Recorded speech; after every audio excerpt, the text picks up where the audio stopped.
नमस्कार दोस्तों। एक पोल डाला था और मैंने लिखा था कि क्या संविधान को बदला जा सकता है। तो देखिएगा इसका उत्तर क्या है, आपको इस वीडियो में पता चल जाएगा कि क्या वास्तव में संविधान को बदला जा सकता है या नहीं। तो समझिएगा तथ्य के साथ कि क्या संविधान को बदल सकते हैं। तो ध्यान दीजिएगा, संपूर्ण संविधान को बिल्कुल नहीं बदला जा सकता है। संविधान का मूल ढांचा हमेशा सुरक्षित रहता है, बुनियादी ढांचा विकृत नहीं होता है। तो क्या है, पूरी हम चर्चा करेंगे और तथ्य के साथ। हम सभी को पता होना चाहिए कि अनुच्छेद 368 के तहत संविधान में संशोधन किया जा सकता है। तो संविधान में संशोधन किया जा सकता है यानी संविधान में संशोधन कर सकते हैं, परंतु संपूर्ण संविधान को हम बदल नहीं सकते। इनका जो बुनियादी ढांचा है वो हमेशा सुरक्षित रहता है। अब संशोधन कैसे कि जैसे कि हम किसी भी अनुच्छेद के अंदर कोई भी, जैसे कि ईडब्ल्यूएस के आरक्षण को लेकर जोड़े गए थे, सीए का मुद्दा चला था वो भी जोड़ा गया था, अनुच्छेद 370 का जो मुद्दा चला था तो उस समय भी संशोधन हुआ। तो इस प्रकार संशोधन करके हम उसमें नए अमेंडमेंट ला सकते हैं। चलिएगा बात करते हैं क्या है पूरा मुद्दा और इसके बारे में संपूर्ण बातचीत करते हैं। देखिएगा एक वाद है, कौन सा वाद, तो ध्यान दीजिएगा, केशवानंद भारती वाद 1973 वर्सेज केरला। ठीक है, तो इस वाद के तहत सुप्रीम कोर्ट ने क्या निर्णय लिया था कि भाई संसद के संविधान के किसी भी भाग में संशोधन कर सकती है, परंतु मूल ढांचा या बुनियादी ढांचे में संशोधन नहीं किया जा सकता है। अनुच्छेद 368 के तहत संशोधन तो कर सकते हैं, परंतु मूल ढांचे में संशोधन नहीं किया जा सकता है। अब मूल ढांचा क्या होता है उसके बारे में भी हम बात करेंगे। मूल ढांचे का प्रावधान है आपके प्रस्तावना में, उद्देशिका में। ठीक है, चलेगा। देखो इसमें 24वें और 25वें संविधान संशोधन को चुनौती दी गई थी केशवानंद भारती वाद के अंदर। ठीक है, और न्यायालय ने 24वें और 25वें संविधान संशोधन को मान्यता दे दी और यह माना कि संसद संविधान के किसी भी भाग में संशोधन कर सकती है।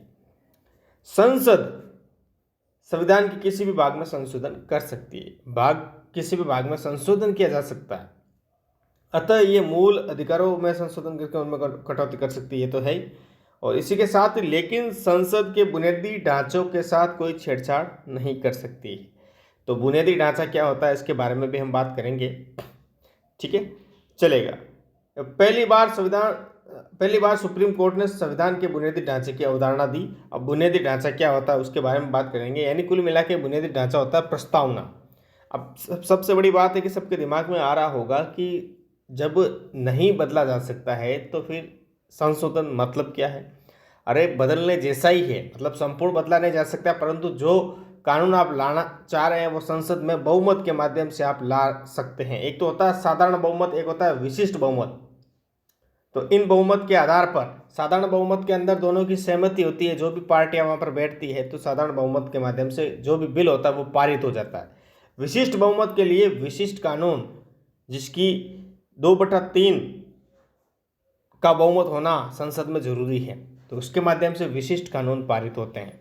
ठीक है, अब देखिएगा बुनियादी ढांचा क्या है उसके बारे में हम बात करते हैं। ठीक है, देखो बुनियादी ढांचे के अंदर किस किस को रखा गया है, तो यहाँ पर देखिए लोकतांत्रिक गणराज्य ये उद्देशिका के अंदर है, प्रस्तावना के अंदर है। देश की संप्रभुता, ये देश की संप्रभुता किसके अंदर है, प्रस्तावना के अंदर है। तो बुनियादी ढांचे को हम न्यायिक पुनरावलोकन के माध्यम से समझ सकते हैं। ठीक है, न्यायालय की न्यायिक पुनरावलोकन की शक्ति सीमित करता है। कौन करता है, तो बुनियादी ढांचा क्या करता है, न्यायिक। यहाँ पर देखिएगा, आप समझने का प्रयास कीजिएगा। न्यायालय ने 25वें संविधान संशोधन के दूसरे भाग को असंवैधानिक घोषित किया क्योंकि ये न्यायालय की न्यायिक पुनरावलोकन की शक्ति को सीमित करता है, तथा न्यायिक पुनरावलोकन संविधान का बुनियादी ढांचा है।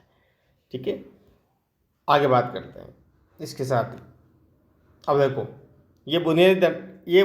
ये सारे बुनियादी ढांचे हैं जिनमें संशोधन नहीं कर सकते हैं आप। ठीक है, जैसे संसदीय शासन व्यवस्था में संशोधन नहीं कर सकते हैं। ठीक है, परिसंघीय ढांचा, शक्ति पृथक्करण, मूल अधिकार, पंथ निरपेक्षता, ये सारे उद्देशिका के भाग हैं। ठीक है, निष्पक्ष व पारदर्शी चुनाव,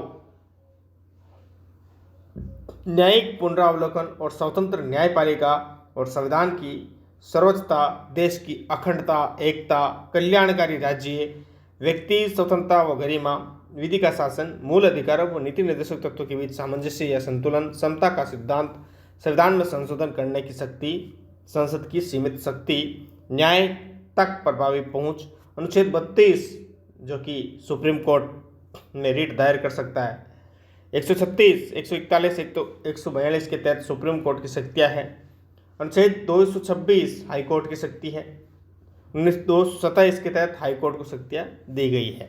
तो इनमें आप संशोधन नहीं कर सकते हैं। बाकी आप जो भी बिल लाना चाहते हैं वो संसद में ला सकते हैं। तो इससे आप क्या समझे? इससे ये समझे कि सरकार जो भी बिल लाना चाहती है वो आसानी से पारित कर सकती है जब उसके पास बहुमत हो। संविधान को बदलने से का आशय क्या है या तात्पर्य क्या है कि संपूर्ण संविधान को बदलना, जो कि संभव नहीं है। संपूर्ण संविधान को बदलना संभव नहीं है क्योंकि संविधान मूल ढांचे पर ही टिका है। जो संविधान की प्रस्तावना है, उद्देशिका है, उस पर टिका है। ठीक है, केशवानंद बनाम भारतीय केरला राज्य का हमने अभी पढ़ा था। तो सीधी सी बात है कि मूल ढांचे में परिवर्तन नहीं किया जा सकता है। जो भी आप कानून लाते हो तो साधारण और विशिष्ट बहुमत के माध्यम से वो पारित होते हैं संसद के अंदर, और संसद के माध्यम से ही वो फिर कानून पूरे देश में लागू होते हैं।